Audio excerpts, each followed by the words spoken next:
আমাদের এখানে আলুর বীজটা যেটা আসে এটা হলো আসে নেদারল্যান্ড থেকে, আর একটা হলো বিএডিসি একটা দেয়, আর একটা হলো ব্রাকের বীজ থাকে।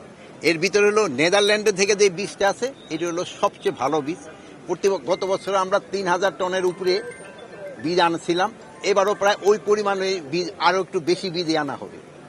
তার প্লাস তারপরে হলো ব্রাকের বীজটাও ভালো, আর তারপরে হলো বিএডিসির বীজ। বিএডিসির বীজ হলো টন হলো 24 টাকা করে, কিন্তু অনেক জায়গায় হয়তো একটু বেশি দামে তারা বিক্রি করতেছে। এই জন্য আমরা ইনস্ট্রাকশন দিছি এটা মোবাইল কোড করে তাকে শাস্তির হাতে আনা। এক সময় যে বললেন যে এই রংপুরে এই এলাকার ছিল মঙ্গলা, এটা কিন্তু এখন সারপ্লাস এলাকা। এই আগে বলেও আমরা বলতাম যে বরিশাল হলো সবচেয়ে বেশি হয়, কিন্তু না, এখন হলো আমাদের এই বেল্টে হলো সবচেয়ে বেশি হয়। রংপুর, দিনাজপুর, রাজশাহী এই বেল্টে আল্লাহ দিলে মাশাআল্লাহ প্রচুর ধান হয়েছে। অন্যান্য বেল্টে ধরো একটু বন্যায় ক্ষয়ক্ষতি হয়েছে।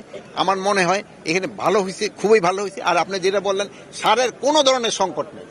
যদি এখানে আপনার যদি কোথাও সংকট হয়ে থাকে, এখানে ডিসি সাহেব, কমিশনার সাহেব আছে, ওনারা তো ওই সারের ইসে আপনারা ওনাকে নলেজ আনেন এবং তাদের এগেনস্টে অ্যাকশন নেওয়া হবে।